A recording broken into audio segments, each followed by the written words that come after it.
जब चमन खाक में अकबर की जवानी का मिला, जब चमन खाक में अकबर की जवानी का मिला, पानी पानी कहा और कतरा पानी का मिला, पानी पानी कहा और कतरा पानी का मिला, दाग से दानियों को अहमद सानी का मिला, रंग शह को न पता बानों के जानी का मिला, रंग शह को न पता बानों के जानी का मिला, रो के कहते थे कि ताकत है नबीनाई है, बेटा मारा गया और आलम तन्हाई है, बेटा मारा गया और आलम तन्हाई है, जब चमन खाक में अकबर की जवानी का मिला, आए हम दूर हैं पास अपने बुला लो, निकला पड़ता है जिगर मुंह से संभालो, पर्चियां चलती हैं बाबा को बचा लो, जिंदा दरगोर है हम आके निकालो, जिंदा दरगोर है हम आके निकालो, नजर आती नहीं तस्वीर तुम्हारी प्यारे, जिंदगी मौत से बदतर है हमारी प्यारे, जिंदगी मौत से बदतर है हमारी प्यारे, जब चमन खाक में अकबर की जवानी का मिला, माँ तेरी ड्योढ़ी पे चिल्लाती है अकबर है, कश में है मुंह से कहे जाती है अकबर है, सुन लो तुम भी के सदा आती है अकबर है, साथ ही फातिमा चिल्लाती है अकबर है, साथ ही फातिमा चिल्लाती है अकबर है, माँ को समझाने को मक्तल से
जवानी का मिला। कह के ये छोड़ते आहिस्ता की लाश बितर, टपकने लगा जख्मों से इधर और उधर, नंगे सर लाश के पहलू में चले पैगंबर, बाग पकड़े हुए सरखम किए ज़हरा के सर, बाग पकड़े हुए सरखम किए ज़हरा के सर, फातिमा बाल बिखेरे हुए आगे आगे हूर सर नंगे गई खैरुन्निसा के आगे, पूरे सर नंगे गई खैरुन्निसा के आगे। जब चमन खाक में अकबर की जवानी का मिला, पहुँचे नजदीक दरे खैमा शहंशाह उमम, यहाँ बानों को संभाले हुए रो देखे हरम, देखा बानों ने ये सामान गजब का उस दम रो के चिल्लाई मेरी कोग लुटी वाए सितम, रो के चिल्लाई मेरी कोग लुटी वाए सितम। लाश घोड़े पे है शहर आगे बढ़े आते हैं, अली अकबर मेरे परवान चढ़े आते हैं, अली अकबर मेरे परवान चढ़े आते हैं। जब चमन खाक में अकबर की जवानी का मिला, शह ने चिल्ला के कहा बानो बढ़ाना न कदम अली अकबर के बदन में अभी बाकी है दम। घोड़ा लाशा लिए आ पहुंचा जो गर्दन किए हम, साथ बानों के उठा ने लगे लाशे तो हरम, साथ बानों के उठा ने लगे लाशे तो हरम। टुकड़े बानों के कलेजे के हुए जाते थे, हाथ भी कांपते थे पाँव भी थर्राते थे, हाथ भी कांपते थे पाँव भी थर्राते थे। जब चमन खाक में अकबर की जवानी का मिला, खैर हालत हुई इतने में अली अकबर की निगहे आस बसू ए पदरो मातर की। मन का ढलने लगा और तकिए से गर्दन सर की, सीने पे मुंह से अंगूठी गिरी पैगंबर की, सीने पे मुंह से अंगूठी गिरी पैगंबर की। मुर्दनी छा गई रुखसारे नूरानी पर, मौत का आया अलग चांद सी पेशानी पर, मौत का आया अलग चांद सी पेशानी पर। जब चमन खाक में अकबर की जवानी का मिला, शाह पढ़ने लगे बेटे के सराहने यासी, फिर तो वो आह की करने के हिला अर्श भरी। तब में बेहोश थे पर चौक उठे सज्जाद हसी, पूछा फिजा से कि क्यों हिलती है मक्तल की जमीन। पूछा फिजा से क्यों हिलती है मक्तल की जमीन। जिंदा अकबर तो है क्यों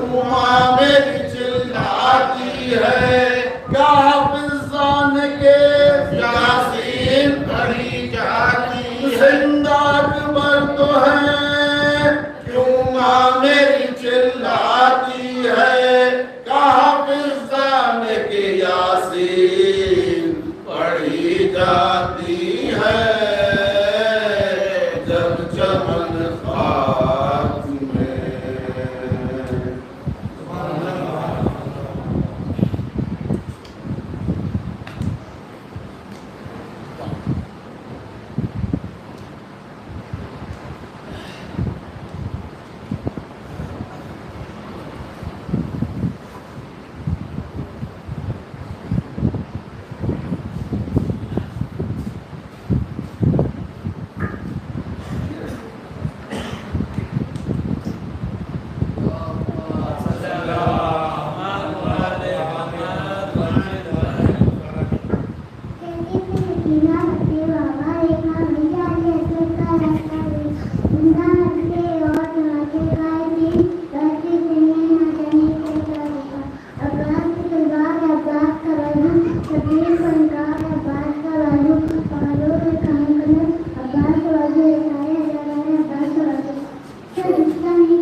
वो जिनके यहाँ शय का मातम नहीं होता, वो जिनके यहाँ शय का मातम नहीं होता, मर जाते हैं मरने पे कोई गम नहीं होता, मर जाते हैं मरने पे कोई गम नहीं होता।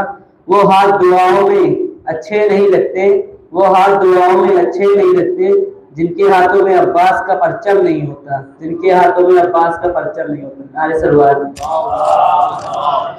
मोहम्मद वाले मोहम्मद वअज्जिल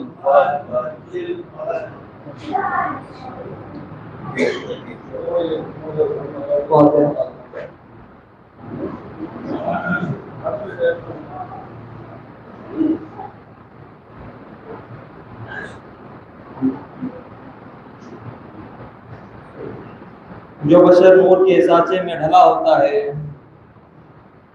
जो बशर नूर के साँचे में ढला होता है, उसको जंजीर पिनाने से भला क्या होता है।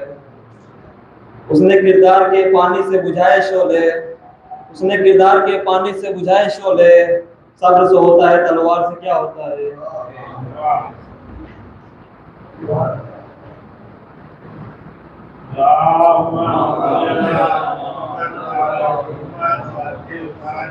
वासिफ की निजासत से जहाँ पाक करेंगे, वासिफ की निजासत से जहाँ पाक करेंगे, दुश्मन को ना छोड़ेंगे तहे खाक करेंगे, दुश्मन को ना छोड़ेंगे तहे खाक करेंगे। और आने दो जरा हज़रत हुज्जत को जहाँ में, और आने दो जरा हज़रत हुज्जत को जहाँ में, हर दुश्मन ज़हरा का जिगर चाक करेंगे, हर दुश्मन ज़हरा का जिगर चाक करेंगे।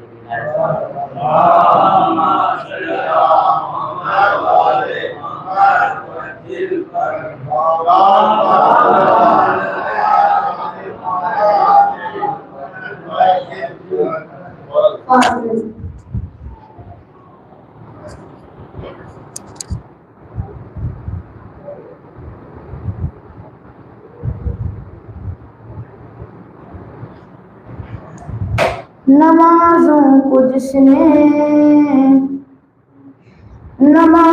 को जिसने नई जिंदगी दी, नमाजों को जिसने नई जिंदगी दी, यूं सजदों पे एहसान सज्जाद का है, यूं सजदों पे एहसान सज्जाद का है।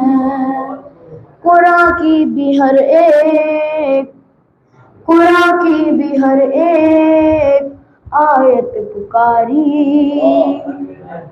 कुरान की भी हर एक आयत पुकारी। वो ममनून कुरान सज्जाद का है, वो ममनून कुरान सज्जाद का है।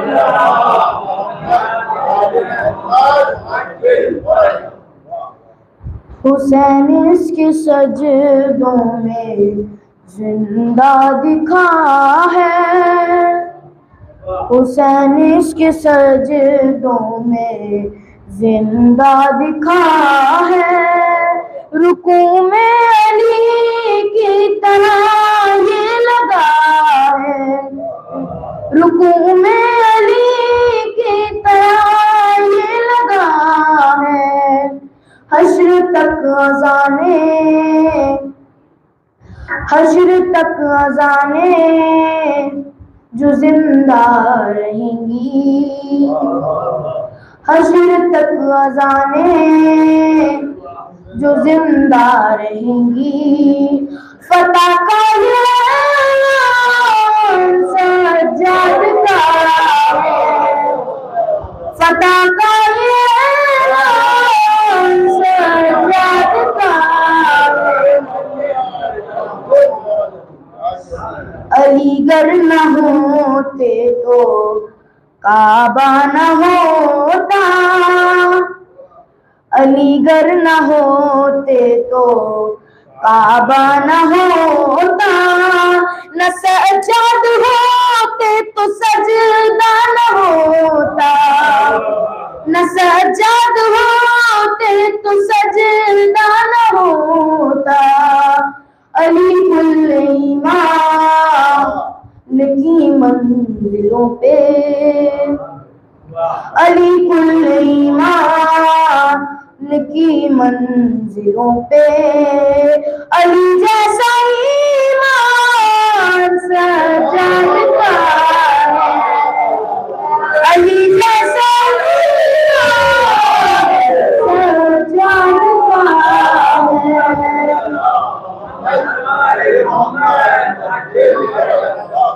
विलाए अली का ये दिल शाद होगा,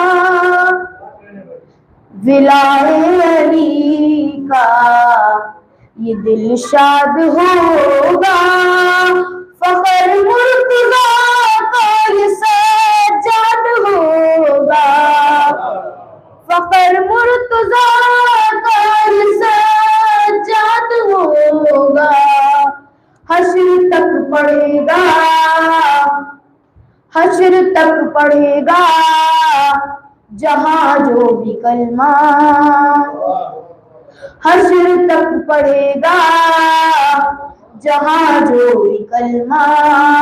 वो ममनून एहसान सज्जाद का है, वो ममनून एहसान सज्जाद का है।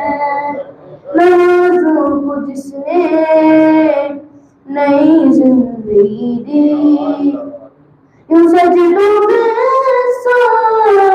सज्जाद का है। सलवात।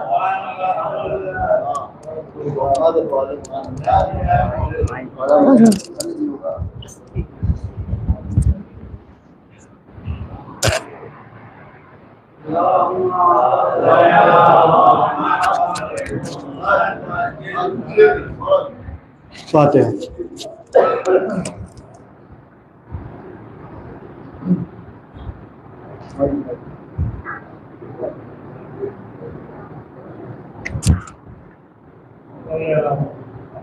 अकबर शबाब हुस्न पैगंबर का नाम है, अकबर शबाब हुस्न पैगंबर का नाम है। अकबर जलाल जज्बे हैदर का नाम है, अकबर उरूज नहर मुनव्वर का नाम है, और अकबर हुसैनियत के मुकद्दर का नाम है। फुर्सत मिले तो पूछ बशर के सुकून से, फुर्सत मिले तो पूछ बशर के सुकून से, इस्लाम सुरखरू हुआ अकबर के खून से।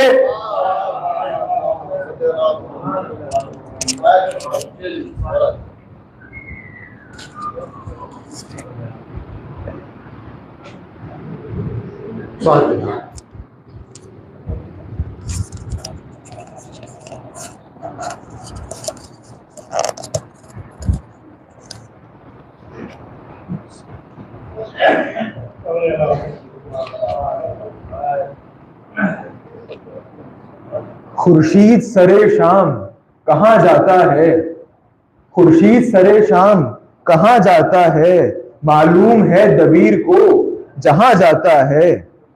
और मगरिब की ही जानिब है जो कब्र हैदर, मगरिब ही की जानिब है जो कब्र हैदर, वो शम्मा जलाने को वहां जाता है।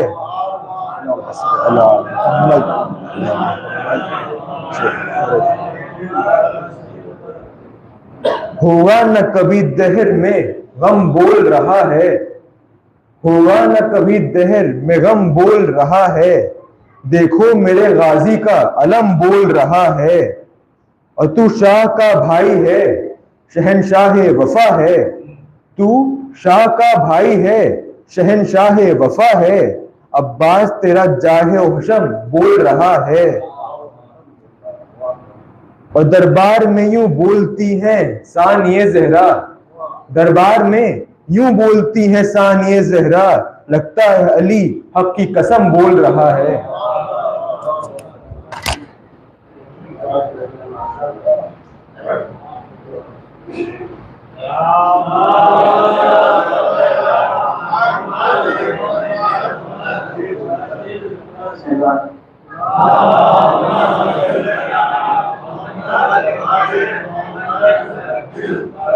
जंजीर टूट जाएगी कहते ही या अली, जंजीर टूट जाएगी कहते ही या अली, दरबार देख लेगा कि मुख्तार कौन है। आबिद का वो जलाल था दरबार शाम में, आबिद का वो जलाल था दरबार शाम में, हाकिम ये सोचता रहा बीमार कौन है।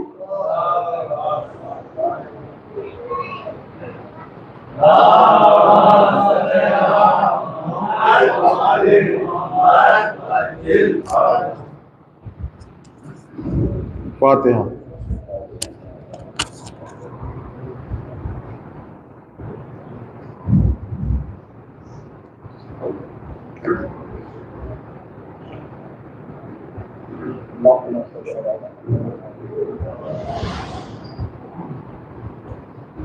बुग़्ज़ हैदर की दीमक जिसे चाट ले, वो शजर आशियाने के लायक नहीं। बुग़्ज़ हैदर की दीमक जिसे चाट ले, वो शजर आशियाने के लायक नहीं। जो नबी के ज़माने के ठुकराए हैं, वो किसी भी ज़माने के लायक नहीं। जो नबी के ज़माने के ठुकराए हैं, वो किसी भी ज़माने के लायक नहीं। बाद सरवर यज़ीद सरसुआ हुआ कि उसके बेटे ने उस पर तबर्रा किया। लानतों ने गिरेबान पकड़ कर कहा, लानतों ने गिरेबान पकड़ कर कहा, तू कहीं मुंह दिखाने के लायक नहीं। लानतों ने गिरेबान पकड़ कर कहा, तू कहीं मुंह दिखाने के लायक नहीं। अपने ईमान की रोशनी के लिए लाए हो तुम सकीफा के मुजरिम लिए। अपने ईमान की रोशनी के लिए लाए हो तुम सकीफा के मुजरिम लिए। मस्जिदें तो बहुत दूर की बात है, बुतकदों में जलाने के लायक नहीं। बुग़्ज़ हैदर की दीमक जिसे चाट ले, वो शजर आशियाने के लायक नहीं।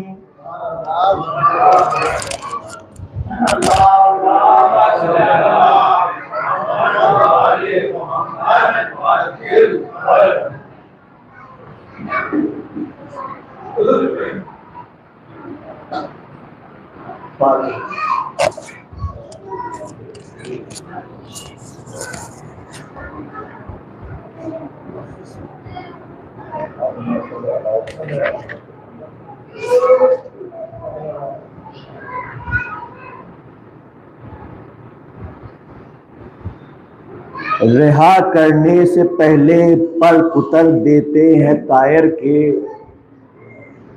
रिहा करने से पहले पर कुतर देते हैं तायर के। असीरान कफस पर जुल्म ये सयाद करते हैं। मगर हैदर के घर के लोग फितरुस की कसम वो हैं। मगर हैदर के घर के लोग फितरुस की कसम वो है, जो पहले पर अता करते हैं फिर आजाद करते हैं।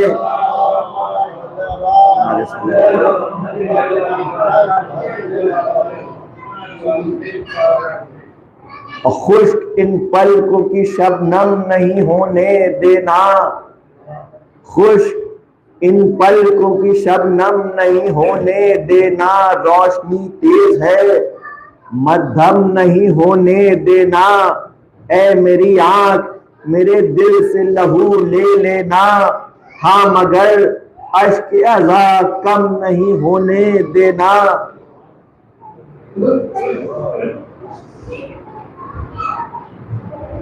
सतनाम सिंह कुमार का कलाम पेश है। सतनाम सिंह कुमार। लिखा है आसमां पे फसाना हुसैन का। लिखा है आसमां पे फसाना हुसैन का। सबका हुसैन सारा जमाना हुसैन का। और कोई इमाम कोई पैगंबर कोई वली। कोई इमाम कोई पैगंबर कोई वली। कितना है सर बुलंद घराना हुसैन का। होगी कोई तो बात कि सदियों के बाद भी। होगी कोई तो बात कि सदियों के बाद भी। जिस दिल को देख ये है दीवाना हुसैन का। मैं हुर हूं चाहिए मुझे थोड़ी सी खाक पा। मैं हुर हूं चाहिए मुझे थोड़ी सी खाक पा। कोई मुझे बता दे ठिकाना हुसैन का। और आंखें हो अश्कबार तो लालो गोहर मिले। आंखें हो अश्कबार तो लालो गोहर मिले। इनमें छिपा है कोई खजाना हुसैन का। और गम का सफर है नूर के उगने से शाम तक। गम का सफर है नूर के उगने से शाम तक। हमसे बयान न होगा फसाना हुसैन का। और मकसूद था जगाना हकीकत को ख्वाब से।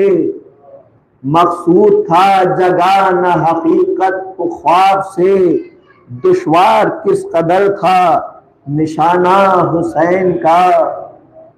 और आज़ादी ख्याल की तहरीक ही तो है, आज़ादी ख्याल की तहरीक ही तो है, आशूर को चिराग बुझाना हुसैन का, लिखा है आसमां पे फसाना हुसैन का, सबका हुसैन सारा ज़माना हुसैन का।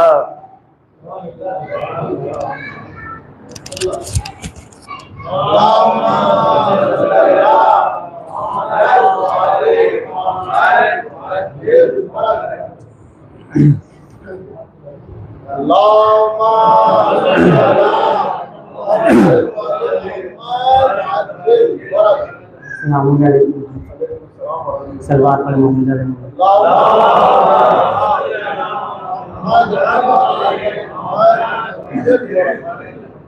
कि जो लोग फर्श अज़ा के खिलाफ बोलते हैं, जो लोग फर्श अज़ा के खिलाफ बोलते हैं, मरीज हैं वो दवा के खिलाफ बोलते हैं। जो लोग फर्श अज़ा के खिलाफ बोलते हैं, मरीज है वो दवा के खिलाफ बोलते हैं। वो लोग जो लोग फर्श अज़ा के खिलाफ बोलते हैं, मरीज है वो दवा के खिलाफ बोलते हैं। और वो लोग मंजिल हक तक पहुँच ही नहीं सकते, वो लोग मंजिल हक तक पहुँच ही नहीं सकते जो लोग कर वो बला के खिलाफ बोलते हैं, जो लोग कर वो बला के खिलाफ बोलते हैं। और फरोग देते हैं जो लोग बेरिदाई को, फरोग देते हैं जो लोग बेरिदाई को, वही तो लोग रिदा के खिलाफ बोलते हैं, वही तो लोग रिदा के खिलाफ बोलते हैं। और मिजाज जिनका सकीफ़ाई है ज़माने में, मिजाज जिनका सकीफ़ाई है ज़माने में, वही अली की विला के खिलाफ बोलते हैं, वही अली की विला के खिलाफ बोलते हैं। और खिलाफ हैदर कर्रार बोलने वाले, खिलाफ हैदर कर्रार बोलने वाले हकीकतन वो खुदा के खिलाफ बोलते हैं, हकीकतन वो खुदा के खिलाफ बोलते हैं। और वो कोई और नहीं है फ़कत हुसैनी है, वो कोई और नहीं है फ़कत हुसैनी है, जो बढ़ के जुल्म ज़फ़ा के खिलाफ बोलते हैं, जो बढ़ के जुल्म ज़फ़ा के खिलाफ बोलते हैं। और फिशारे कब्र से हरगिज़ वो बच ना पाएंगे, फिशारे कब्र से हरगिज़ वो बच ना पाएंगे जो लोग खाक शिफा के खिलाफ बोलते हैं, जो लोग खाक शिफा के खिलाफ बोलते हैं। और ये शारिफ साहब का शेर है कि मैं बावफा कहूँ नौकर इसलिए शारिफ, मैं बावफा कहूँ नौकर इसलिए शारिफ, मेरे हरीफ वफा के खिलाफ बोलते हैं, मेरे हरीफ वफा के खिलाफ बोलते हैं। सलवार पढ़ो।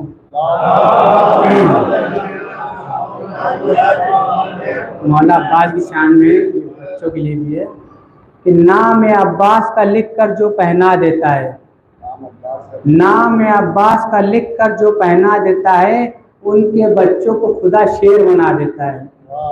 नाम अब्बास का लिख कर जो पहना देता है, उनके बच्चों को खुदा शेर बना देता है। और थक के सो जाते हैं बच्चे जो अज़ा खानों में, थक के सो जाते हैं बच्चे जो अज़ा खानों में, अपने दामन से मलक उनको हवा देता है, अपने दामन से मलक उनको हवा देता है। और अपने बच्चों को सिखाते नहीं मातम हम लोग, अपने बच्चों को सिखाते नहीं मातम हम लोग, नाम अब्बास का खुद हाथ उठा देता है, नाम अब्बास का खुद हाथ उठा देता है। और इतनी दौलत भी कहाँ तेरे खजाने में है यजीद, इतनी दौलत भी कहाँ तेरे खजाने में है यजीद, जितनी एक शय का आज़ादार लुटा देता है। सलवार पढ़ मोहम्मद।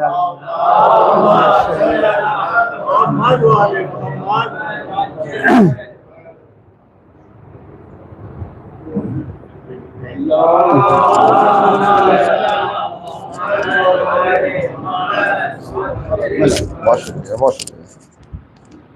फातिहा।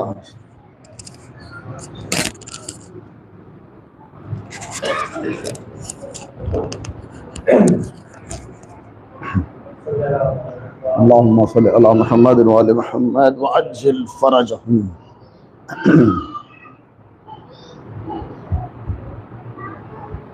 शोहरत आफ्ता शायर जनाब नायाब हल्लौरी साहब का कलाम पढ़ने जा रहा हूँ।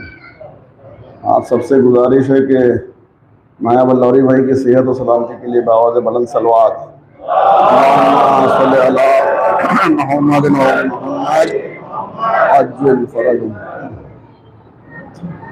रुतबा पहचान मुसलमान अबू तालिब का, रुतबा पहचान मुसलमान अबू तालिब का, दीन की जान है ईमान अबू तालिब का, दीन की जान है ईमान अबू तालिब का, रुतबा पहचान मुसलमान अबू तालिब का। आफताब आता है जिस बाग में जुगनू बनकर, आफताब आता है जिस बाग में जुगनू बनकर, रूह ततहीर जहां फैली है खुशबू बनकर, है वो तन्हा चमनिस्तान अबू तालिब का, रुतबा पहचान मुसलमान अबू तालिब का। बाग फिरदौस की जीनत है इलाका इनका, बाग फिरदौस की जीनत है इलाका इनका, करबला इनकी नजफ इनका मदीना इनका, दिल है दामान खुरासान अबू तालिब का, रुतबा पहचान मुसलमान अबू तालिब का, रुतबा पहचान मुसलमान अबू तालिब का। कासिमो अकबरो अब्बास है सासे इनकी, कासिमो अकबरो अब्बास है सासे इनकी, और हसनैन से दो नूर है आंखें इनकी, और हसनैन से दो नूर है आंखें इनकी, है तारुफ बहुत आसान अबू तालिब का, रुतबा पहचान मुसलमान अबू तालिब का। इनको पढ़ने की पढ़ाने की जरूरत क्या है, इनको पढ़ने की पढ़ाने की जरूरत क्या है, अपने औसाफ बताने की जरूरत क्या है, कलमा खुद पढ़ता है ईमान अबू तालिब का, रुतबा पहचान मुसलमान अबू तालिब का। सर उठाने लगे जब दीन में ईमान फरोश, सर उठाने लगे जब दीन में ईमान फरोश, हैबते जुल्म से जब हो गई दुनिया खामोश, बोल उठा नेज़े पे कुरान अबू तालिब का, रुतबा पहचान मुसलमान।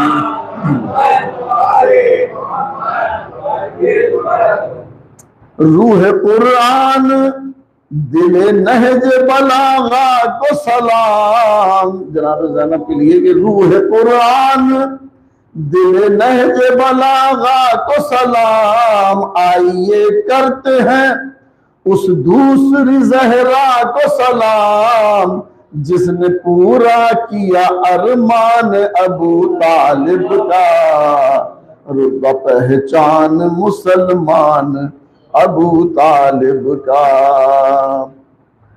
साहबे होश हूँ नायाब में बेहोश नहीं, साहबे होश हूँ नायाब में बेहोश नहीं, सच को सच लिखूंगा एहसान फरामोश नहीं, सच को सच लिखूंगा एहसान फरामोश नहीं, मोहसिने दी पे है एहसान अबू तालिब का, रुतबा पहचान मुसलमान अबू तालिब का, दीन की जान है ईमान अबू तालिब का।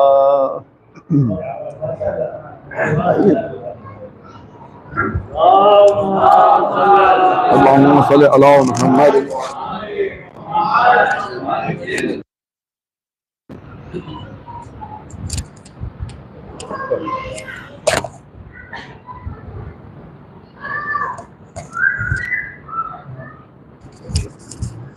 मोहम्मद वाले मोहम्मद मोहम्मद वाले मोहम्मद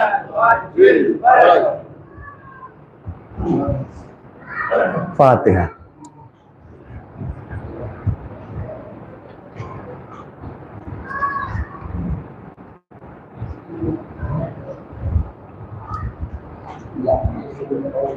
सल्लल्लाहु मोहम्मद वाले।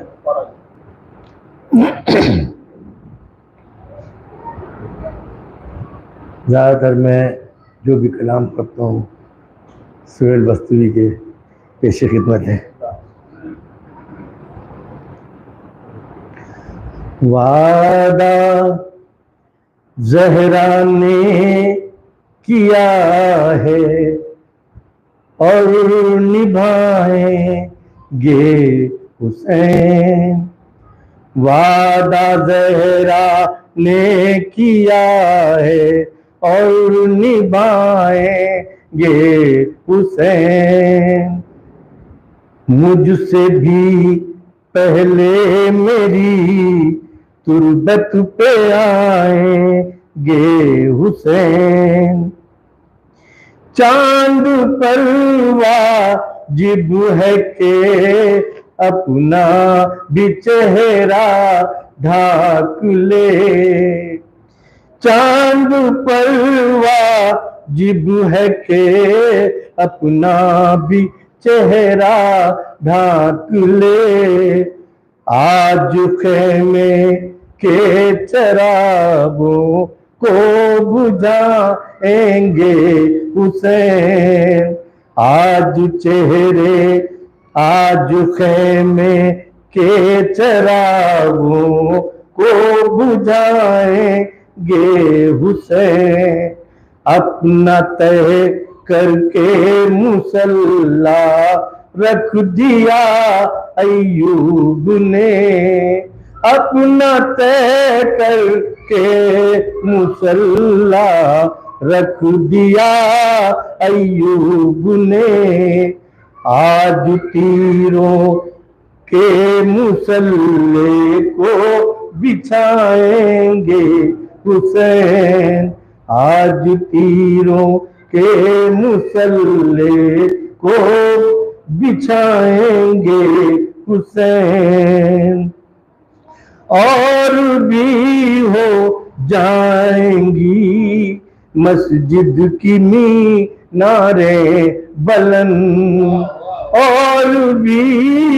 हो जाएंगी मस्जिद की मीनारें बुलंद, दो कटे हाथों को जब रन से उठाएंगे हुसैन, देख शीरी आ गए हैं घर तेरे कुनबे के साथ, देख शीरी आ गए हैं घर तेरे कुनबे के साथ, तुझको क्या लगता था वादा भूल जाएंगे हुसैन, तुझको क्या लगता था वादा भूल जाएंगे हुसैन।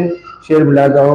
लोग कम पड़ जाएंगे, कम पड़ नहीं सकती जमीन, लोग कम पड़ जाएंगे, कम पड़ नहीं सकती जमीन, अरबई में करबला इतनी बढ़ाएंगे हुसैन, अरबई में करबला इतनी बढ़ाएंगे हुसैन।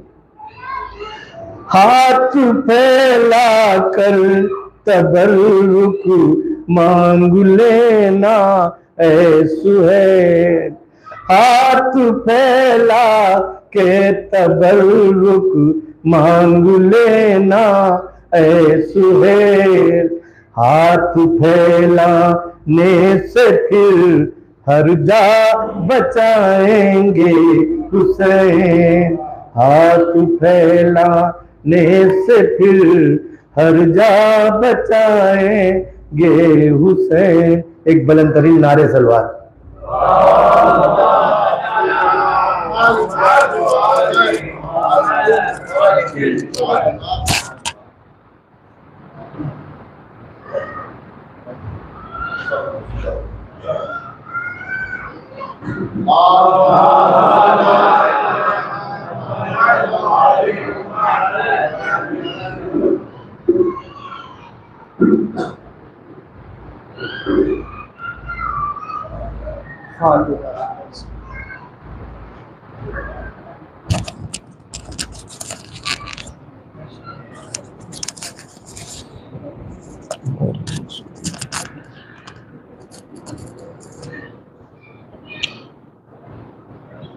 ला हौला वला कुव्वता इल्ला बिल्लाहिल अलिय्यिल अज़ीम।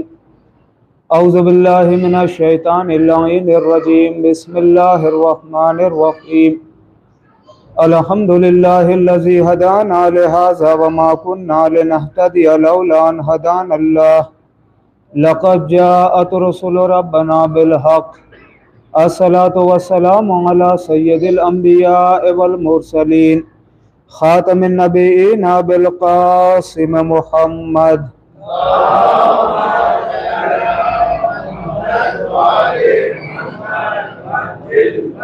वअला अहले बैतिही तय्यबीन अत्ताहिरीन अल मासूमीन अल मज़लूमीन वलानतुल्लाहि अला आदाइहिम अजमईन।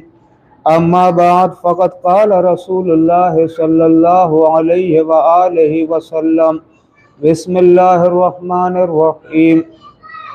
इन्ना लिक़त्लिल हुसैन हरारतन फ़ी क़ुलूबिल मुअमिनीन लन तबरुदा अबदा। सलवात बर मोहम्मद।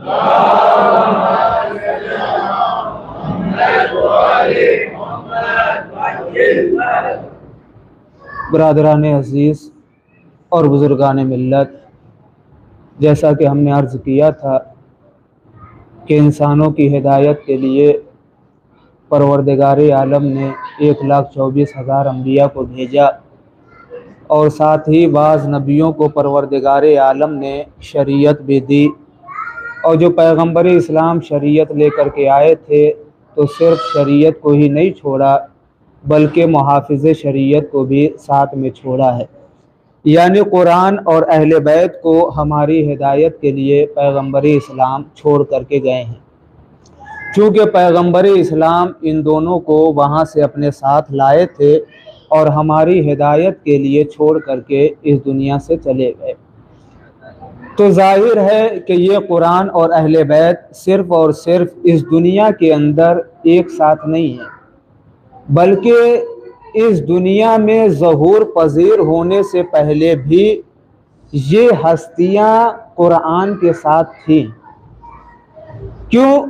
इसलिए कि आप खुद देखें कि मौलाए कायनात की विलादत के बाद यानी 10 साल के बाद तकरीबन जो है वो कुरान नाजिल होना शुरू हुआ, कुरान नाजिल हुआ। तो पैगंबर इस्लाम दोनों को एक साथ कैसे लेकर के आए थे? पैगंबर इस्लाम जब बाद ही में नाजिल हुआ है तो पैगंबर इस्लाम दोनों को एक साथ लेकर के कैसे आए थे? तो इसका सादा सा जवाब यही है कि जब मौलाए कायनात खाने काबा के अंदर आए हैं और जब तीसरे रोज़ पैगंबर इस्लाम पहुँचे हैं तो एक मर्तबा मौलाए कायनात ने कहा कि या रसूल अल्लाह क्या सुनाऊँ, तौरेत सुनाऊँ ज़बूर सुनाऊं, इंजील सुनाऊं या कुरान सुनाऊं। और कुरान मजीद को मौलाए कायनात ने सुनाया भी। अभी कुरान नाजिल हुआ नहीं है, लेकिन मौलाए कायनात ने कुरान की तिलावत की। क्यों? ये तिलावत करके ये बताया है कि देखो, सिर्फ इस जाहिरी दुनिया में हम साथ साथ नहीं हैं, बल्कि हम वहां भी साथ थे और यहां भी साथ रहेंगे। लिहाजा जब वहां से परवरदिगारे आलम ने नूरे मौलाए कायनात को इस दुनिया में भेजा है, और जब मौलाए कायनात उधर से चले हैं, तो कुरान ने आवाज दी कि ऐ अली, आप अकेले कहाँ चले, आप अकेले कहाँ जा रहे हैं? इसलिए कि मुझे परवरदिगारे आलम ने आपके साथ साथ रखा है, लिहाजा मुझे भी अपने साथ लेकर के चलिए। मौलाए कायनात के सीने पर उस वक्त कुरान नाजिल हुआ, जिसकी दलील ये है कि आगोशे रिसालत में आने के बाद मौलाए कायनात ने कुरान की तिलावत की। तो लिहाजा ये दोनों जो है वहां से साथ साथ थे और यहां भी साथ रहेंगे, और फिर हौजे कौसर तक पैगंबर इस्लाम से साथ ही साथ मुलाकात करेंगे। तो ये मौलाए कायनात की शख्सियत है। कौन पहचाने मौलाए कायनात की शख्सियत को? लिहाजा ये कब से है ये कोई नहीं बता सकता कि परवरदिगारे आलम ने इन्हें कब खल्क फरमाया। बस एक अंदाजा लगाया जा सकता है जो तारीख ने हमें बताया है। वो क्या बताया है कि जब पैगंबर इस्लाम मस्जिद नबवी में बैठे हुए थे, तो जिब्राइल भी बैठे हुए थे, वही लेकर के आए हैं। पैगंबर से हम कलाम हैं जिब्राइल, पैगंबर से मस्जिद नबवी में हम कलाम है। इतने में मौलाए कायनात भी मस्जिद नबवी में दाखिल हुए। जब मौलाए कायनात मस्जिद नबवी में दाखिल हुए हैं, तो जैसे ही जिब्राइल की नजर मौला के चेहरे पर पड़ी है, तो फौरन एहतराम में खड़े हो गए। जैसे ही जिब्राइल की नजर अली के चेहरे की तरफ पड़ी है, फौरन जिब्राइल एहतराम में खड़े हो गए।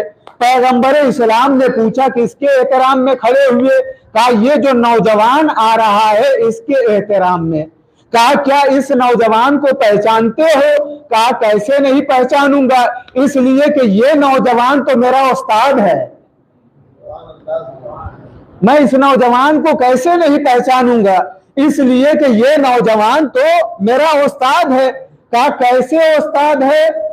कहा कि जब परवरदिगारे आलम ने मुझे खल्क फरमाया था और खल्क करने के बाद मुझसे पूछा कि ये बताओ कि तुम कौन हो और मैं कौन हूं, मन अंत व मन अना, तुम कौन हो और मैं कौन हूं। तो जाहिर सी बात है कि जिब्राइल जवाब देने से न रहे, सिर्फ पलट करके यही जुमला कह दिया कि तू है और मैं हूं। यानी मैदाने मारिफत परवरदिगार में जिब्राइल जैसा मलक जो सैयदुल मलाइका है, एक कदम आगे ना बढ़ सका, पलट करके वही जुमला कह दिया कि तू है, मैं हूं। एक गैब से आवाज आई और वो आवाज किसी और की नहीं थी, बल्कि इसी नौजवान की थी। और इस नौजवान ने बढ़ करके मुझसे कहा कि कहता क्यों नहीं कि अंतर रब्बुल जलील व अनल अब्दुल जलील, कि तू रब्बे जलील है और मैं अब्दे जलील हूं। इसी नौजवान ने जो है मुझे तालीम दिया था, लिहाजा ये नौजवान जो है मेरा उस्ताद है। यानी जिब्राइल जैसा सैयदुल मलक वो भी मारिफत परवरदिगार में एक कदम खुद से आगे ना बढ़ सका, जब तक मौलाए कायनात ने जो है वो सहारा न दिया। मौलाए कायनात ने जब तक सहारा नहीं दिया, तब तक जो है वो जिब्राइल जैसा सैयदुल मलक जो है वो कुछ कह न सका। और कब जिब्राइल से पूछा कि तुमने देखा कब था इसे? कहा कि या रसूल अल्लाह, एक सितारा है जो 30,000 साल बाद निकलता है और 30,000 मर्तबा उसे मैंने देख लिया है। यानी यही तो अंदाजा लगा सकते हैं कि परवरदिगारे आलम ने कब इनके नूर को खल्क फरमाया है। यानी ये वहां थे और तस्बीह परवरदिगार कर रहे थे, बल्कि इनकी तस्बीह को देख करके मलाइका ने तस्बीह परवरदिगार करना शुरू किया। भाई इनकी तस्बीह को देख करके सुन करके मलाइका ने भी तस्बीह परवरदिगार करना जो है वो शुरू किया है। तो कब इनका नूर परवरदिगार आलम ने खल्क किया? कुछ भी नहीं था पूरी कायनात के अंदर, एक हू का सन्नाटा था। यानी कायनात तो बहुत बाद में अल्लाह ने पैदा की है, यानी ये जमाना तो बहुत बाद में पैदा हुआ है। यानी ये उस वक्त थे कि जब कुछ न था। भाई अगर तवज्जो करें तो ये जुमला कहूं कि ये उस वक्त भी थे कि जब ये लफ्ज था भी न था। इनका नूर जो है वो उस वक्त भी था कि जब ये लफ्ज था भी मौजूद नहीं था। लिहाजा परवरदिगारे आलम ने कब इनको खल्क फरमाया कोई नहीं जानता। तो लिहाजा ये जो हस्तियां है ये मारिफत परवरदिगार के लिए आई हैं, यानी शुरू से ये अपने परवरदिगार को पहचानवा रही हैं। फिर इनका दुनिया में ज़ुहूर हुआ, ये दुनिया में आए हैं और दोनों साथ साथ आए हैं। अच्छा, यही वजह है कि खुद कुरान मजीद ने भी इनकी मोहब्बत को वाजिब करार दिया है और खुद पैगंबर इस्लाम ने भी इनकी मोहब्बत को वाजिब करार दिया है। क्यों? इसलिए कि इनकी मोहब्बत इंसान को खुदा तक पहुंचाती है। इनकी मोहब्बत जो है वो इंसान को खुदा तक पहुंचाती है। भाई आप खुद कुरान मजीद उठा करके देख लीजिए, पैगंबर इस्लाम ने पूरे जिंदगी जो है वो तबलीग की है, कार्य रिसालत को अंजाम दिया है पूरी जिंदगी पैगंबर इस्लाम ने। मगर आखिरी वक्त में जब अजरे रिसालत की बात आई है तो क्या कहा?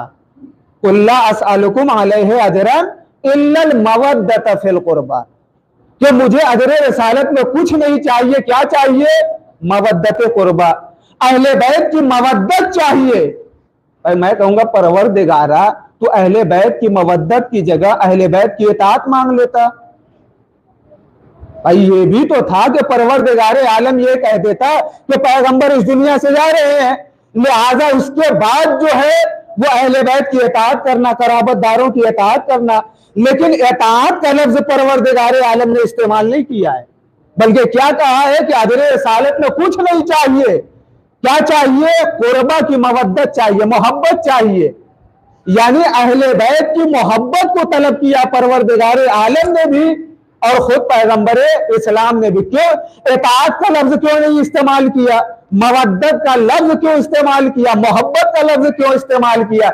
इसलिए कि ये जो मोहब्बत है ये इंसान को नाफरमान नहीं बनाती, बल्कि अगर हकीकी मोहब्बत होगी तो इंसान इताअत गुजार भी होगा।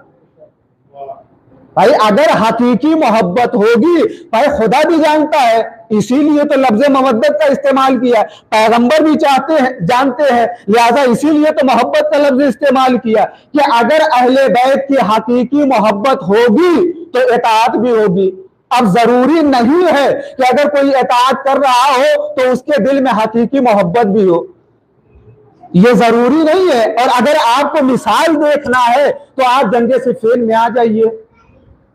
यानी जो लोग मौलाए कायनात के साथ गए थे उनके दिल में मोहब्बत थी।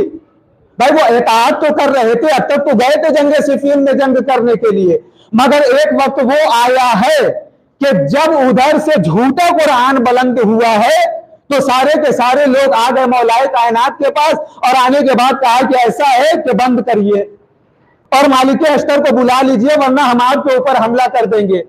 और हुआ भी ऐसा कि वहीं से खवारिज पैदा हुए हैं और मौलाए कायनात ने उनको अपने से अलग कर दिया और उनको खवारिज करार दिया है।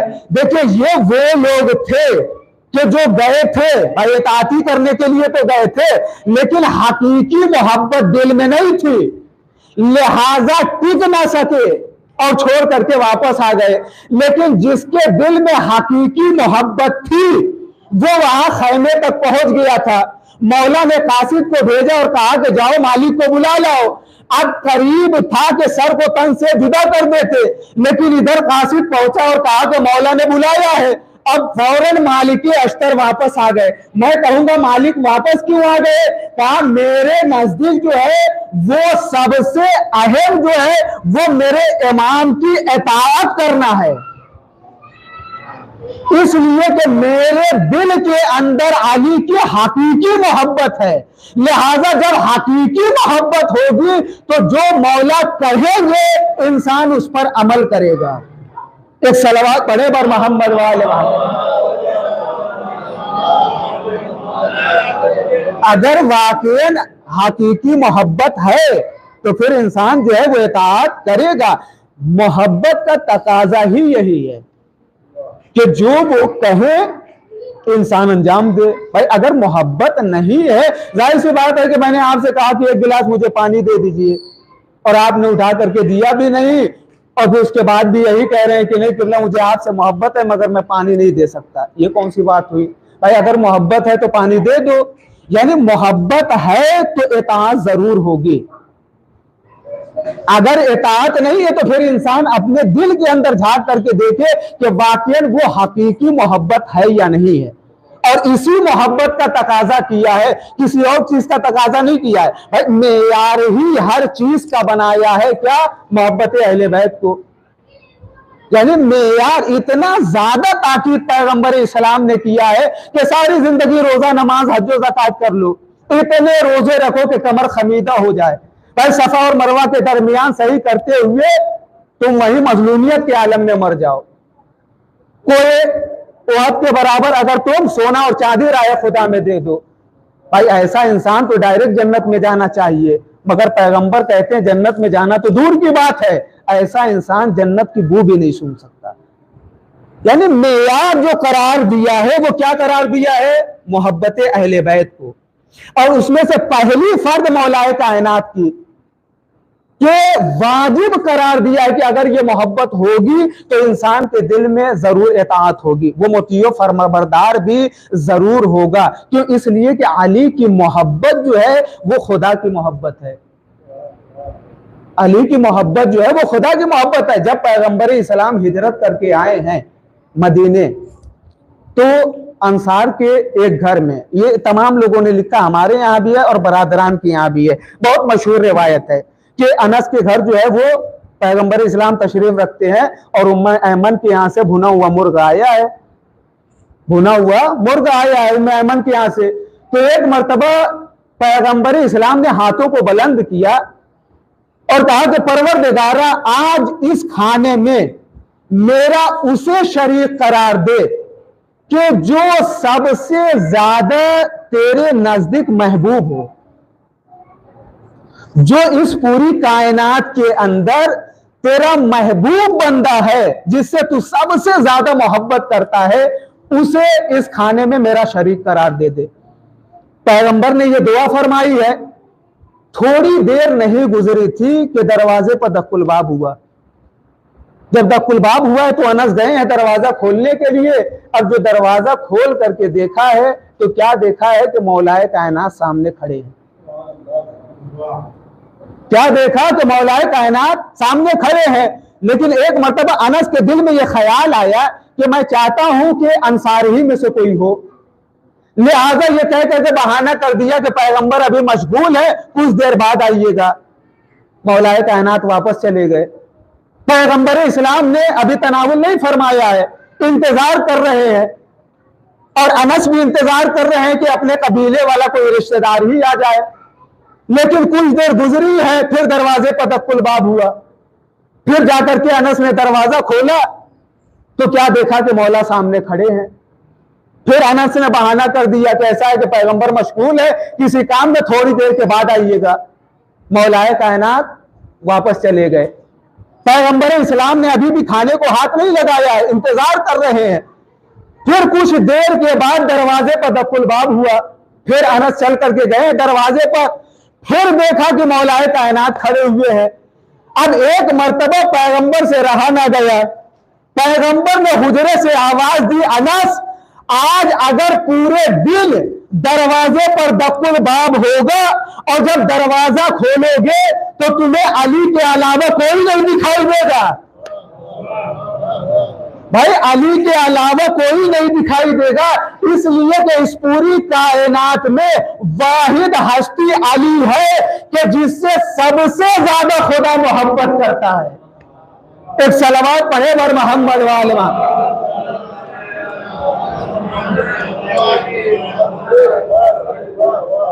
यानी पूरे दिन भी अगर तुम दरवाजे पे जाते रहोगे तो आज अली के अलावा जो है वो कोई और नजर नहीं आएगा, अली के अलावा कोई और नजर नहीं आएगा। लिहाजा ये है महबूब खुदा, यानी पूरी कायनात के अंदर अगर परवरदिगार आलम सबसे ज्यादा किसी को महबूब रखता है तो वो कौन है? खुद मौलाए कायनात की जाते गिरामी है। अच्छा, अब इनकी मोहब्बत इतनी अजीम है तो जाहिर सी बात है कि अब इंसान का ये सवाल होगा कि आखिर हम देखें कैसे कि वाकईन ये मोहब्बत हमारे दिल में है कि नहीं है। कोई पैमाना होना चाहिए ना भाई, एक तो पैमाना होना चाहिए कि इंसान खुद तलाश करे कि वाकई ये मोहब्बत है या नहीं है। तो मैं नहीं बल्कि आयतुल्लाह सैयद काजिम कज़वीनी, इन्होंने एक मुकालमा लिखा है जनाब कुमैल और मौलाए कायनात के दरमियान में जो हुआ है, बहुत तवील मुकालमा लिखा है। उसमें इसी सवाल को जनाब कुमैल से, अच्छा ये कब की बात है? उस वक्त कि जब मौलाए कायनात खामोशी की जिंदगी गुजार रहे हैं और जनाब कुमैल जो है वो बैठे हुए मौलाए कायनात के सामने और मौलाए कायनात जो है वो बयान फरमा रहे और उनके अलावा कोई नहीं है, मौलाए कायनात है और जनाब कुमैल है। तो एक मतलब जनाब कुमैल ने फरमाया कि मौला ये बताइए कि आखिर हम कैसे जाने कि हमारे दिल में आपकी मोहब्बत है या नहीं है। मौला ने कहा कि हमारी जो मोहब्बत है ये कहीं बाजार में बिकने वाली शय नहीं है, बल्कि जब हमारी मोहब्बत आती है तो एक कैफियत इंसान के ऊपर तारी होती है। वो कैफियत क्या है? जनाब कुमैल ने पूछा कि मौला वो क्या है? मौला ने फरमाया कि हमारा जो मुहिब होगा, यानी जो हमसे मोहब्बत करता होगा, ये तीन चीजें उसके अंदर जरूर होंगी। अब ये तीन चीजें उसके अंदर जरूर पाई जाएगी। पहली चीज क्या है? अल अव्वल अशुजाआ, अल अव्वल अशुजा, हमारा जो चाहने वाला यानी हमारी मोहब्बत जिसके दिल में होगी वो शजा और बहादुर होगा, वो शजा और बहादुर होगा। और दूसरा अवसानी अस्सखावा, और दूसरी चीज क्या है? हमारी मोहब्बत उसके दिल में होगी, ये कैफियत है कि वो सखी होगा, वो जो है वो सखी होगा। वह सालिस यतमन्नल मौत, और तीसरी अलामत यह है कि वो मौत की तमन्ना करेगा, यानी जो हमारा चाहने वाला होगा वो मौत की तमन्ना करेगा। अच्छा, जनाब कुमैल जो है वो रुके नहीं, एक मर्तबा पूछ ही लिया कि मौला ये भी बता दीजिए कि शजाअत और बहादुरी कहते किसको हैं? आखिर हम माने कैसे कि वो शजा है? भाई शजाअत आपके नजदीक क्या है? हम भी तो देखें कि भाई अब तो सजा उसी को जानते हैं कि जो मैदान कारजार में जाए और बढ़ बढ़ करके हमला करे, सजा और बहादुर है। आपके नजदीक सजा और बहादुर कौन है? तो मौला ने फरमाया कि मेरे नजदीक सजा और बहादुर वो है कि कुदरत व ताकत रखते हुए भी इंतकाम न ले, कुदरत व ताकत भी हो उसके पास मगर उसके बावजूद भी वो इंतकाम न ले। देखिए, इंतकाम ऐसी चीज है कि वाकईन बड़ा मुश्किल होता है कंट्रोल करना। अगर सजा और बहादुर इंसान है और कोई गुस्ताखी उसके सामने हो गई है तो जाहिर है कि बड़ा मुश्किल होता है अपने आप को कंट्रोल करना।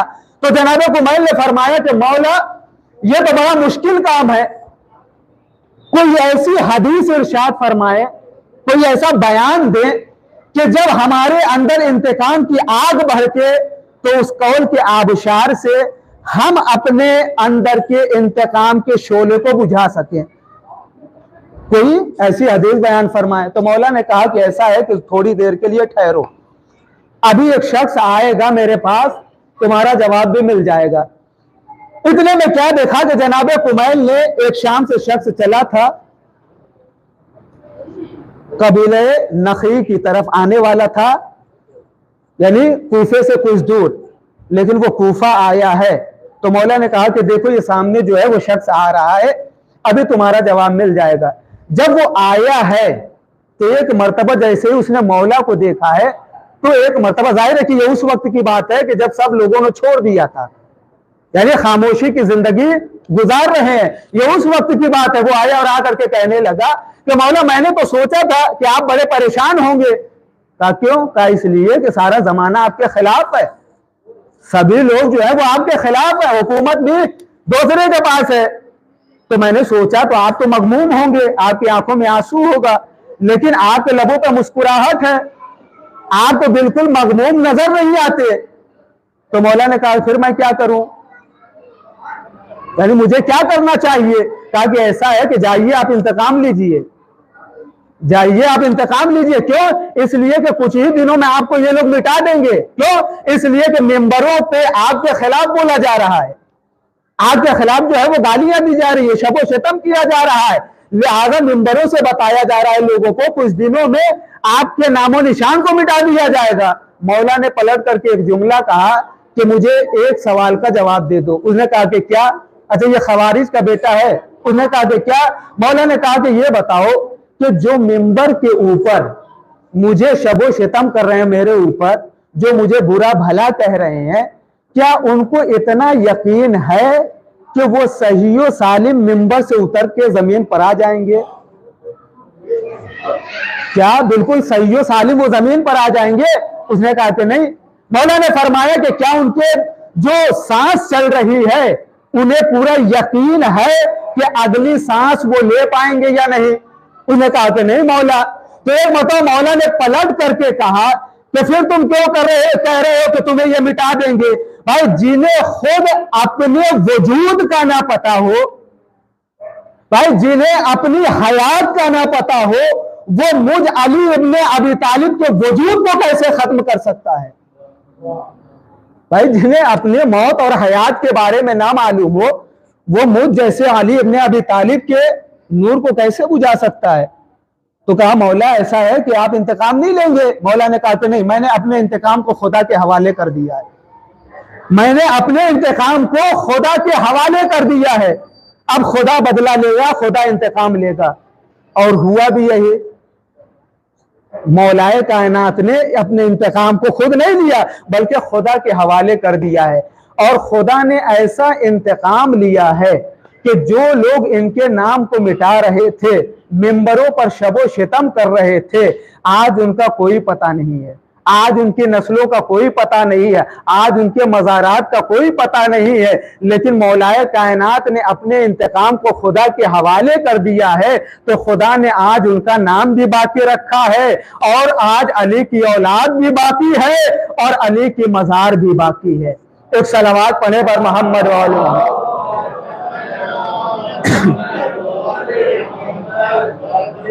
ये है मौलाए कायनात की जात। लोग क्या मिटाएंगे मौलाए कायनात की शख्सियत को? लिहाजा मौलाए कायनात खुद अपने फजाइल बयान कर रहे हैं, और वाकईन खुद मौलाए कायनात की ज़बानी जनाब कुमैल से ये सवाल जवाब हो रहा है।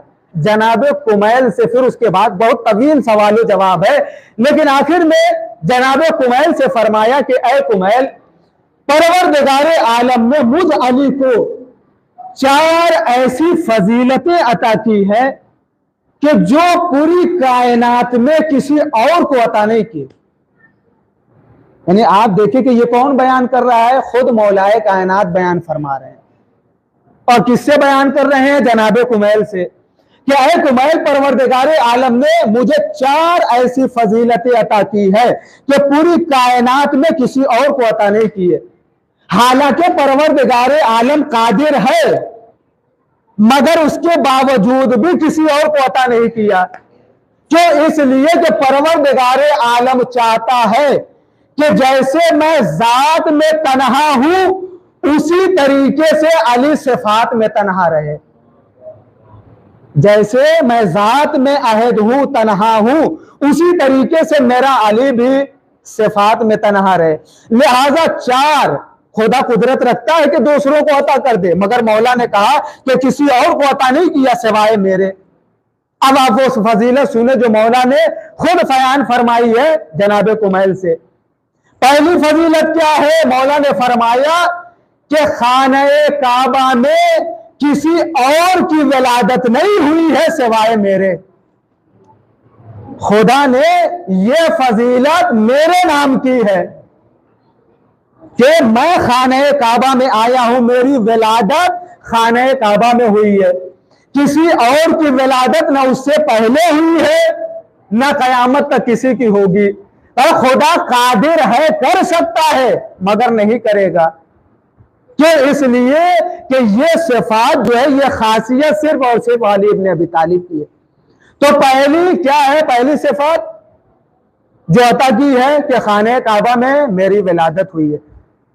का दूसरी फजीलत ये है कि शबे हिजरत वो मैं ही हूं कि जो बिस्तरे रसूल पर सोया है तो अपने नफ्स को बेच करके मर्जी परवरदिगार को खरीद लिया है। ना तो मुझसे पहले किसी ने यह सौदा खुदा से किया, ना कयामत तक कोई ये सौदा खुदा से कर सकता है।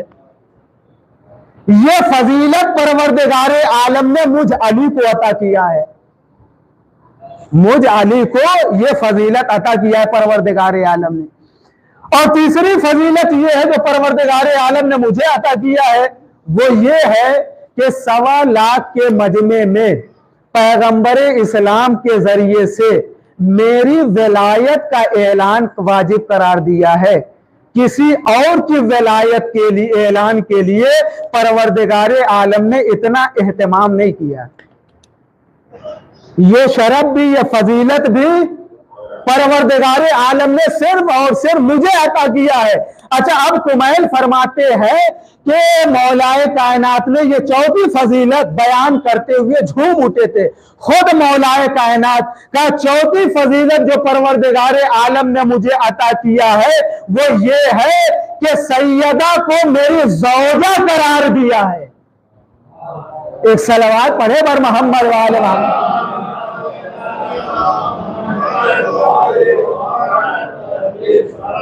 सैयदा को मेरी ज़ौजा करार दिया है, ये फजीलत है।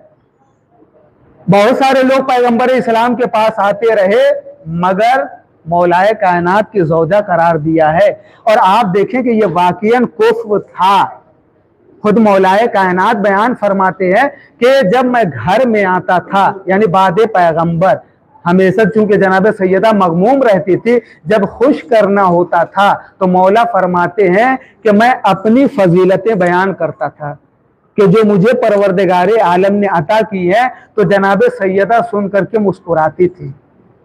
और एक रोज खुद मौलाए कायनात कहते हैं कि जब मैं घर में दाखिल हुआ तो मैंने जनाब सैयदा से कहा कि ये सैयदा आओ, आज मैं तुम्हें जो है वो कुछ ऐसी फजीलतें बयान फरमाऊंगा, आसमान के ऐसे ऐसे राज के बारे में बताऊंगा इससे पहले आपने सुना नहीं होगा, इससे पहले आपने सुना नहीं होगा।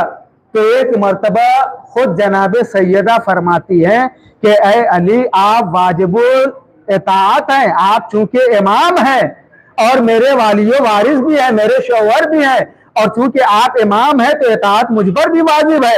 मैं आपकी बातों को सुन लूंगी, लेकिन अगर आप मुझे इजाजत दे तो जिस राज से आप पर्दा उठाने वाले हैं, जिस राज को आप बयान करने वाले हैं, उन्हीं राजों को मैं आपके सामने बयान करूं। अगर आप मुझे इजाजत देते हैं तो मैं उन्हीं राज को आपके सामने बयान करूं कि जो आप मुझसे बयान करने वाले हैं। ये जनाब सैयदा सलामुल्लाह अलैहा इसीलिए कुफ्र करार पाया, कोई और नहीं हो सकता। और जनाब सैयदा सलामुल्लाह अलैहा ने फरमाया कि ऐ अली, आपको अल्लाह ने ये 4 फजीलतें तो अता की हैं। अब जनाब सैयदा सलामुल्लाह अलैहा का जुमला सुनिए कि ऐ अली, अल्लाह ने आपको ये 4 फजीलतें अता की है जो किसी और को अता नहीं की है। तो परवरदिगार आलम ने मुझे भी एक ऐसी फजीलत अता की है कि जो पूरी कायनात में किसी और को अता नहीं किया। अगर 4 फजीलतें आपको अता की है तो खुदा ने मुझे भी एक ऐसी फजीलत अता की है कि जो पूरी दुनिया में किसी और को अता नहीं की है। का वो फजीलत क्या है? का वो फजीलत ये है, और खुद जनाब सैयदा ने फरमाया कि ये ऐसी फजीलत है जो अल्लाह ने आपको भी अता नहीं किया है। अल्लाह ने आपको भी अता नहीं किया सिवाय मेरे, दुनिया में किसी को नहीं। का वो फजीलत क्या है? का वो फजीलत ये है कि अल्लाह ने खुद आपके नूर को सुलभों से गुजारा है। खुद आपके नूर को भी सुलभों से गुजारा है, मगर मेरा नूर वो है कि जिसे अल्लाह ने डायरेक्ट मोहम्मद को अता किया है। सलावत पढ़े और मोहम्मद वाले।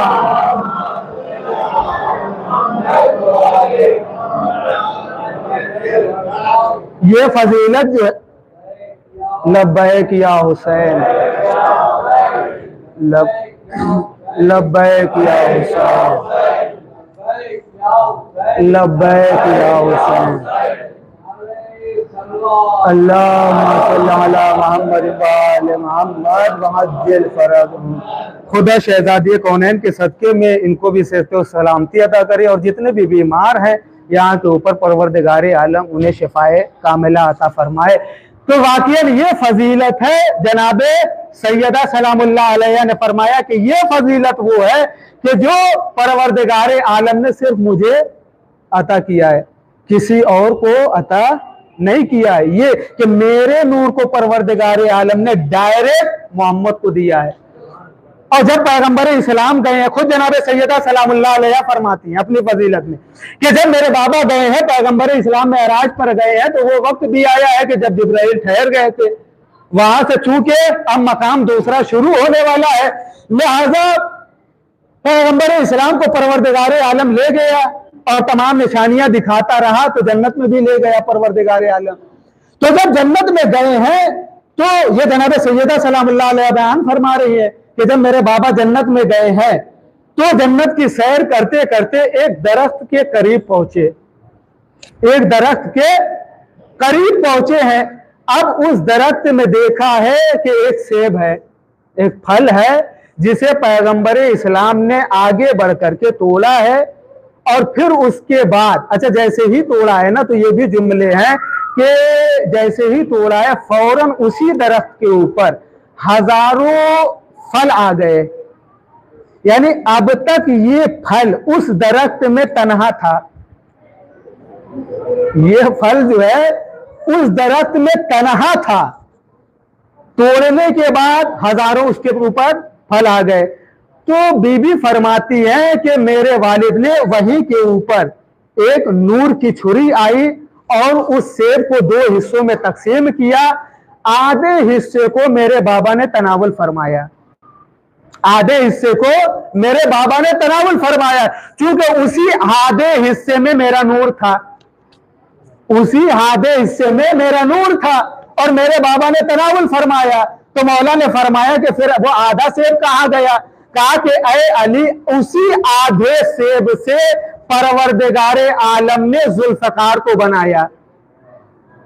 ये जुमले हैं कि उसी आधे सेब से परवरदिगार आलम ने जुल्फकार को बनाया है। अब उसके बाद शहजादी ये जुमला फरमाती है कि ऐ अली, अब ये आपकी फजीलत है कि परवरदिगार आलम ने मुझे भी और जुल्फकार को भी आपके हवाले कर दिया। सलावत पढ़े बर मोहम्मद वाले मोहम्मद।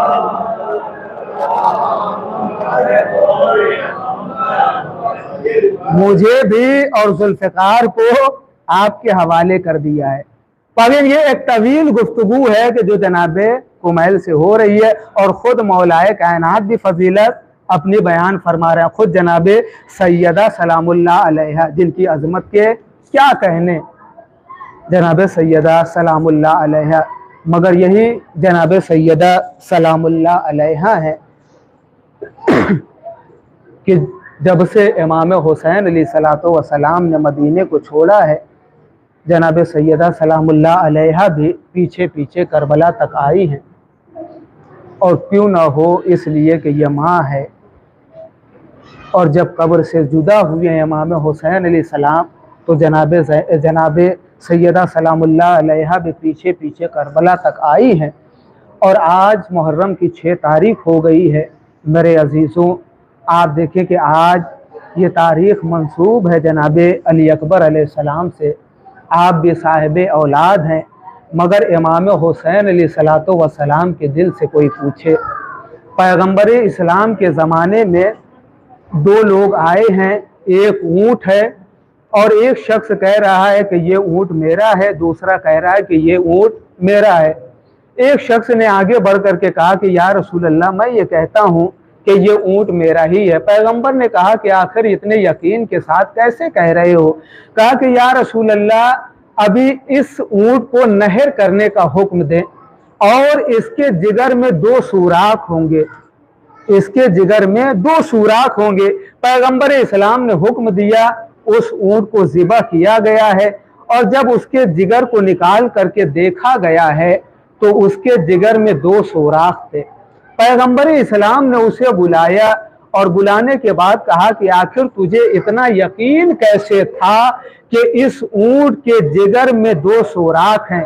कहा कि मैंने सुन रखा था कि अगर किसी बाप के सामने, वालिदैन के सामने उसके बच्चों को ज़िबा किया जाता है तो उसके जिगर में सुराख हो जाता है।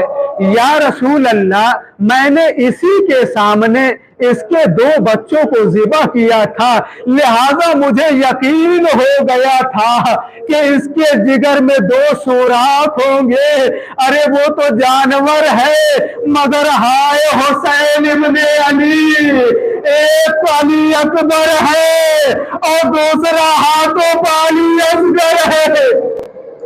अजरकुम अल्लाह, यही वजह है कि जब एक आलिम दीन ने ख्वाब में देखा है कि इमाम हुसैन अलैहिस्सलातो वस्सलाम सर से पैर तलक जख्मों से चूर है, मगर फिर दूसरे रोज ख्वाब में देखता है तो सारा जख्म मुंदबिल होता है। हैरान होकर के पूछता है, मौला कल तो आपके जिस्म पे जख्म था मगर आज कोई जख्म दिखाई नहीं दे रहा है। एक मर्तबा हुसैन ने फरमाया है कि हाँ, जब हमारे रोने वाले हमारी मुसीबत पर गिरिया करते हैं तो उनके आंसुओं से हमारे जख्म मुंदबिल हो जाते हैं, मगर 2 जख्म ऐसा है कि जो कभी भरता नहीं है। एक मतलब आलिम ने फरमाया कि वो कौन सा जख्म है? क्या वो भी तुझे दिखाई नहीं देगा, इसलिए कि वो जख्म हमारे जिगर के अंदर है। अरे वो जख्म कभी भी भर नहीं सकता। एक मेरे जवान बेटे अली अकबर का, एक मेरे शशमाहे अली असगर का।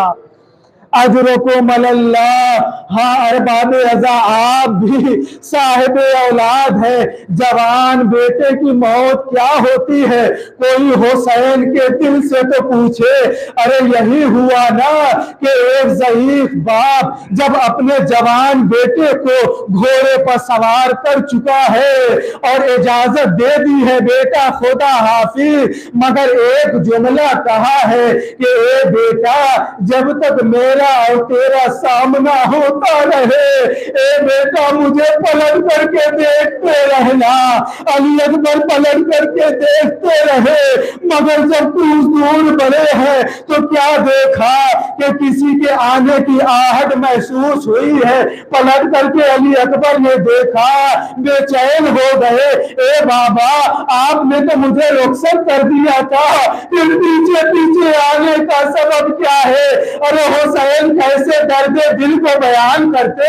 एक जुमला कहा, ए बेटा, काश तू भी साहिब औलाद होता, काश तेरा जवान बेटा होता, तो तुझे एहसास होता कि जब जवान बेटा मरने के लिए जा रहा हो तो एक बाप के दिल की कैफियत क्या होती है।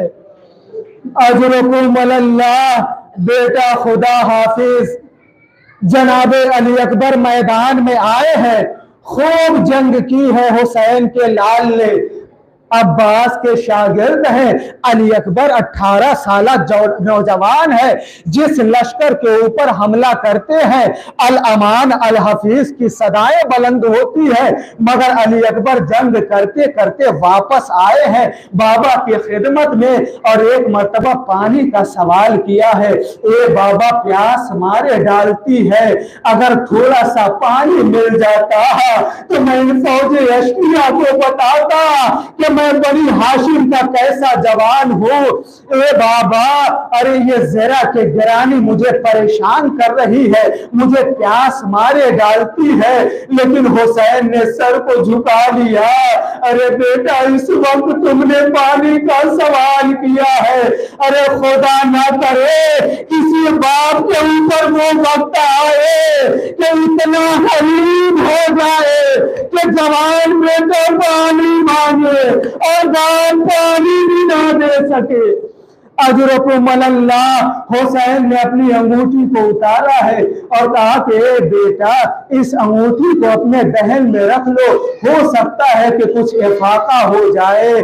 मगर उसके बाद हुसैन ने फरमाया है कि ए बेटा जाओ, अब ज्यादा वक्त नहीं रह गया, इसलिए कि असर का वक्त करीब आ रहा है।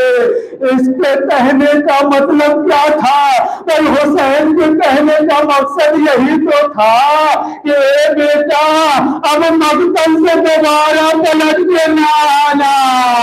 अली अकबर ने सुना मकतल में गए हैं, जंग करते करते किसी ने सीने में ऐसा बर्छी का फल मारा है कि हुसैन का लाश गोले पर संभल ना सका, जमीन करबला पर आया है।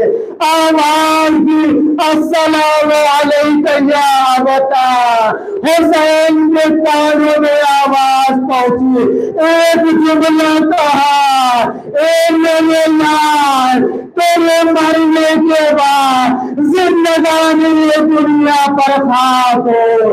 ए मेरे लाल, ये मकतल के जुमले हैं कि हुसैन चलते जाते हैं, कभी बैठ जाते हैं, कभी उठते हैं, कभी बैठ जाते हैं, कमर पर हाथ रखे हुए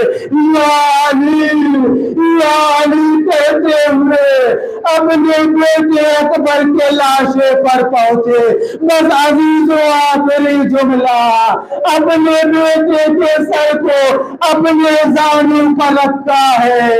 एक मर्तबा नजफ का रुख किया, ए बाबा, दरे खैबर उतारना आसान है। ए बाबा इब्राहिम, इस्माइल के गले पर छुरी उस वक्त चलाए थे जब आंखों के ऊपर पट्टियां बनी थी, लेकिन मुझे हुसैन को देखिए कि एक मर्तबा हुसैन ने अपने घुटने को जमीन पर रखा, एक हाथ को सीने अली अकबर पर, एक हाथ से बर्छी को पकड़ा है। अब जो बर्छी को फेंका है, अरे बर्छी की अली के साथ अली अकबर का कलेजा, अली अकबर की पर आवाज कर गई। हुसैन ने अली अकबर के लाशे को अपने सीने से लगाया है, पैर जमीन पर खत देते जा रहे हैं, खैमे की तरफ चले हैं। आवाज दी, ए बनी हाशिम के बच्चों, आओ जमीन की मदद करो। जवान बेटे का लाशा उठाया नहीं जाता। हाय मेरा अली अकबर, हाय मेरा लाल अकबर, वसयअलमुल लज़ीना ज़लमू अय्युमुनक़लब यनक़लिबून। मातम हुसैन।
उठो अकबर, उठो अकबर, उठो तशना अकबर, उठो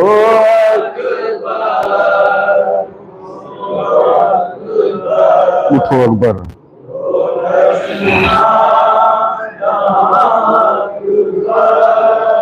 उठो अकबर, उठो अकबर, उठो तशना अकबर। तो कहना शाह का आप घर चलो।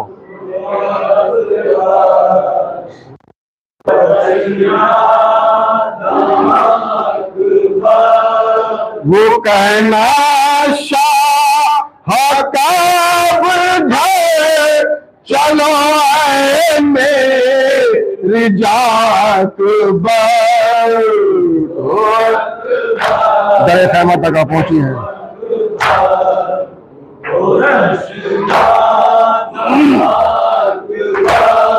दरे खैमा तक पहुंची है रोती पीटती रांडे। दरे खैमा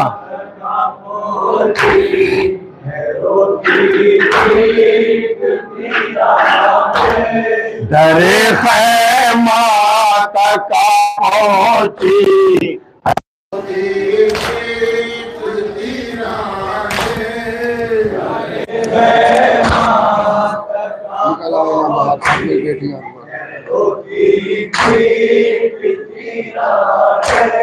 निकल आए नवार फातिमा की बेटियां अकबर।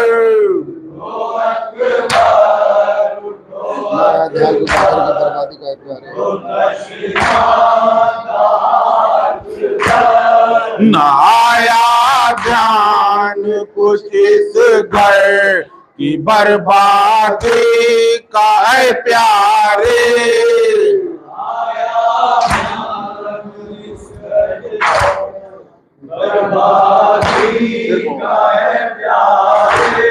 न आया ध्यान कुछ इस घर की बर्बादी का है प्यारे। कुछ इस घर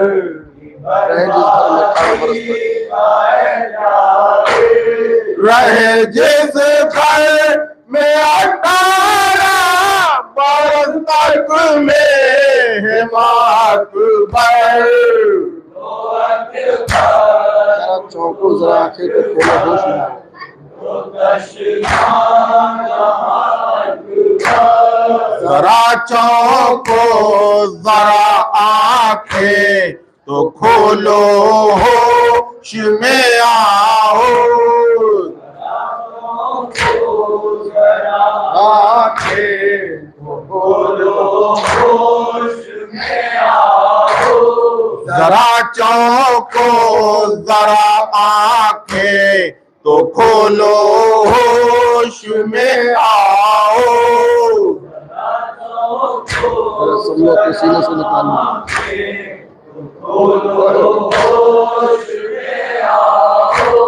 जरा संभलो तो सीने से निकालूं मैं सीना अकबर।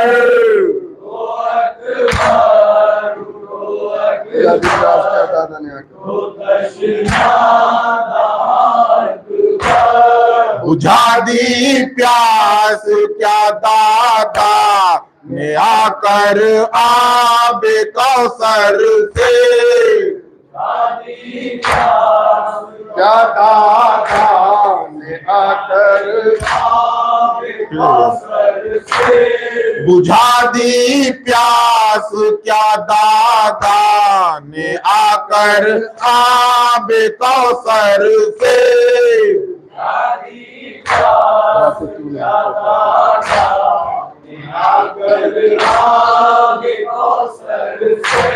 फिराते क्यों नहीं होठों पे अब सूखी ज़बान पर।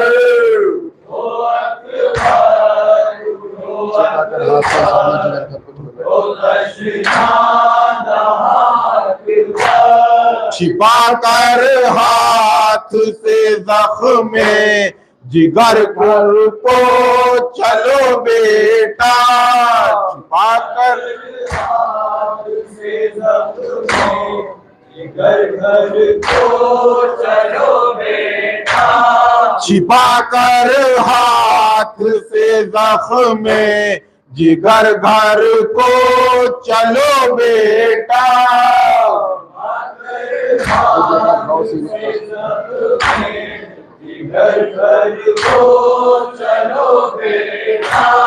जो देखा घाव सीने का तो मर जाएगी मात भर।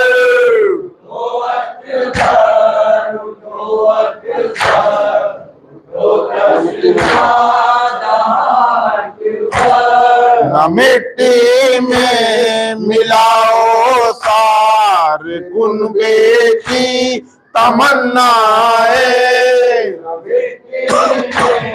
मिलाओ सारे कुनबे की तमन्नाएं, न मिट्टी में मिलाओ सारे कुनबे की तमन्नाएं,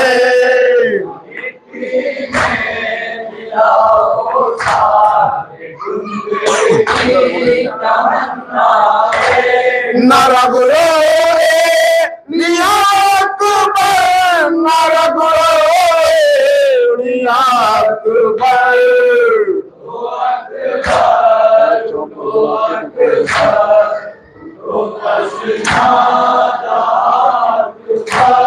जरा चौको जरा आंखें तो खोलो होश में आओ, जरा चौको जरा आंखें तो खोलो होश में आओ, जरा चौको जरा आंखें तो खोलो होश में आओ,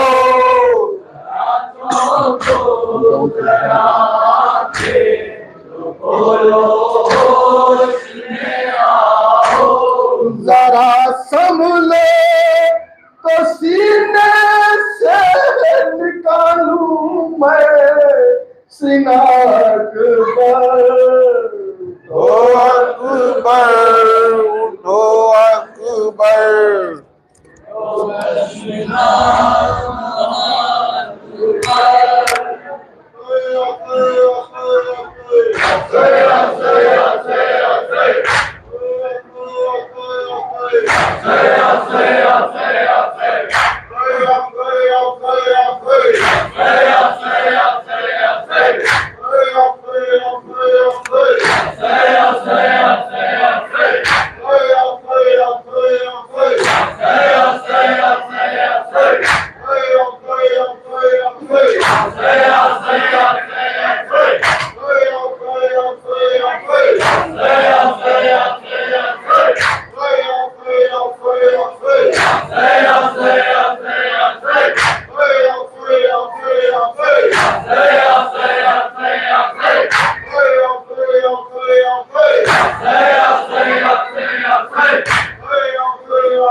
कल सुबह की मजलिस इसी अदा खाने में इंशाअल्लाह ठीक 9 बजे शुरू होगी, जिसे आए जनाब मौलाना मोहम्मद नियाज़ी साहब समाअत फरमाइए।